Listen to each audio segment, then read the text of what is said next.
सोनारा भीम की धरती पर पधारे हुए मेरी माताएं बहनें, युवा साथी, काका बाबा, आप सब लोगों को 9 अगस्त विश्व आदिवासी दिवस की हार्दिक हार्दिक बधाइयां, शुभकामनाएं, जोहार।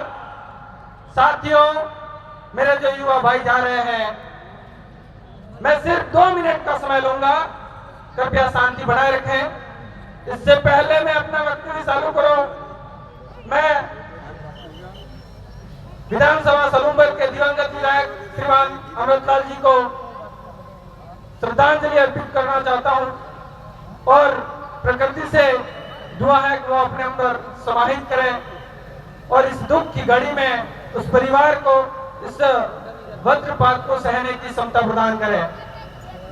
साथियों, मेरे से पहले बहुत सारे वक्ता आए और बात करके गए, मैं ज्यादा बात नहीं करूंगा, पर सिर्फ इतनी सी बात बताना चाहूंगा कि सिर्फ भारत देश में ही नहीं, इस पूरी दुनिया में सिर्फ और सिर्फ आदिवासी दिवस ही क्यों मनाया जाता है।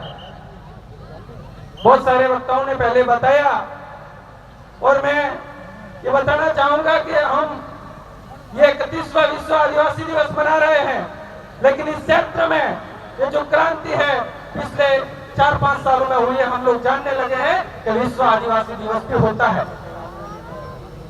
विश्व आदिवासी दिवस की घोषणा क्यों हुई?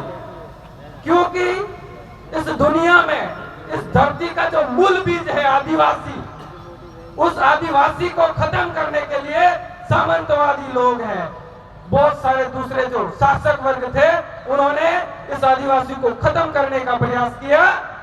तो आदिवासियों के जो नेता थे, आदिवासियों के बारे में जो सोचते थे, उन लोगों ने विश्व की सबसे बड़ी संस्था यूएनओ में अर्जी दाखिल की कि आदिवासियों को बचाना चाहिए, आदिवासियों की संस्कृति बचाना चाहिए। इसके लिए हमें आदिवासियों को एक विशेष दिन देना पड़ेगा, उनकी संस्कृति और हक और अधिकार के बारे में समझाना पड़ेगा। साथियों, बातें बहुत सारी हैं, लेकिन मैं ये कहना चाहता हूं, आज यहाँ पर विराजमान सिर्फ आदिवासी कौन ही नहीं, बल्कि गैर आदिवासी लोग जो इस मंच पर, इस स्टेज पर आए हैं, जिसके मन में प्रकृति पूजक है, जो प्रकृति को मानता है, जो आदिवासियों की जीवन शैली को मानता है, जो आदिवासी को समझता है, वो सर्वोच्च आदिवासी है, ऐसा मैं मानता हूँ।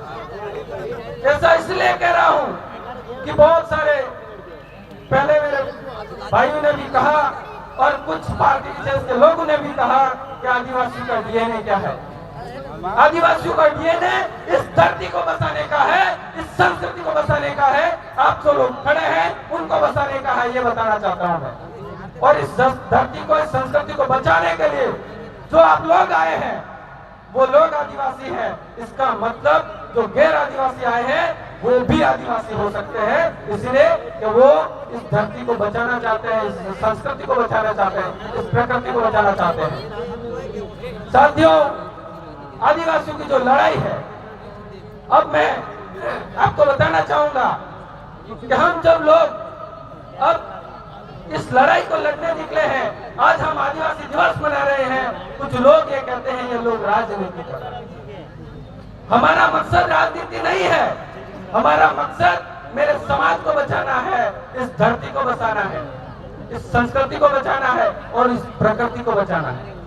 संस्कृति को, प्रकृति को, धरती को बचाने के लिए आदिवासी को बचाना पड़ेगा, क्योंकि आप सब लोगों ने देखा होगा जहां जहां आदिवासी है वहां पर अपूर्ण धन संपदा है, खनिज संपदा है, और उस संपदा को ये शासक वर्ग लोग लूटना चाहते हैं, इसलिए सबसे पहले वो आदिवासी को खत्म करना चाहते हैं।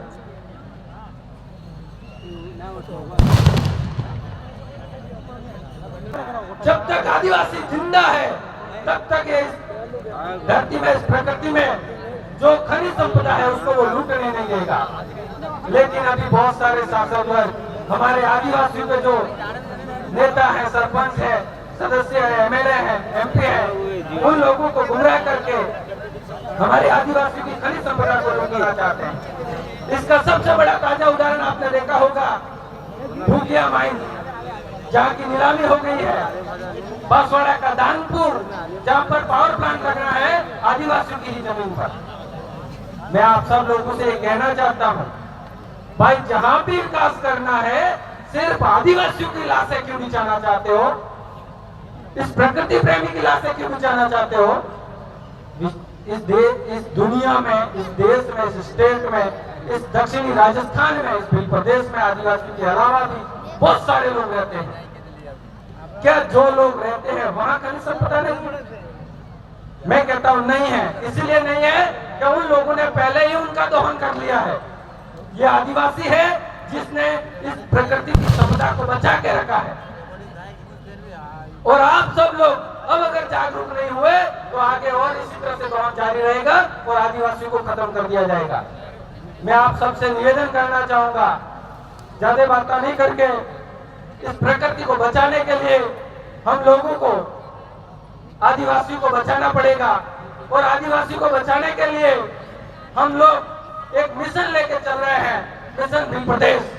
राजनीति हमारा राजनीति नहीं है, राजनीति हमारी क्रांति है।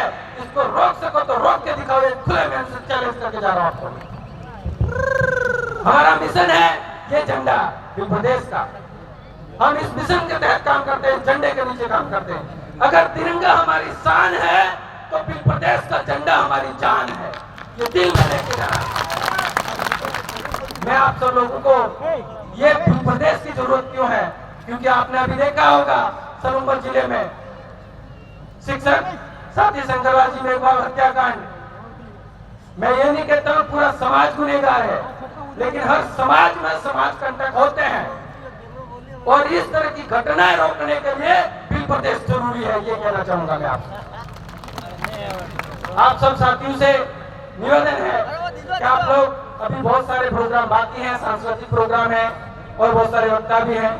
मैं ज्यादा बात नहीं करूंगा क्योंकि शंकर मेघवाल की जो बात करी मैंने, ये भील प्रदेश इसलिए जरूरी है कि एक तरफ दलित शिक्षक की हत्या होती है, आप सबको पता ही होगा, एक पैसे के मोल में उसका न्याय कर दिया गया। और एक सांप्रदायिक दंगाओं के नाम से एक को 1 करोड़ दिया जाता है, दूसरे को 31 लाख में निपटा दिया जाता है। ये जो असमानता है इसको बराबर करने के लिए भील प्रदेश की जरूरत है, ये कहना चाहूंगा मैं आपसे। साथियों, मैं सिर्फ 2 लाइन लेके मैं अपने शब्दों को खत्म करना चाहूंगा। ये उस लोगों के लिए है जो इस मंच को राजनीतिक समझते हैं और हमारे इस मिशन को, मिशन भील प्रदेश को एक सांप्रदायिक समझते हैं। कुछ तारे अपने आप को चांदनी रात में चांद समझ बैठे हैं, कुछ तारे अपने आप को चांदनी रात में चांद समझ बैठे हैं। जरा भोर तो होने दो, सूरज की चमक पता चल जाएगी। जय आदिवासी, जय जोहार, जय भील प्रदेश।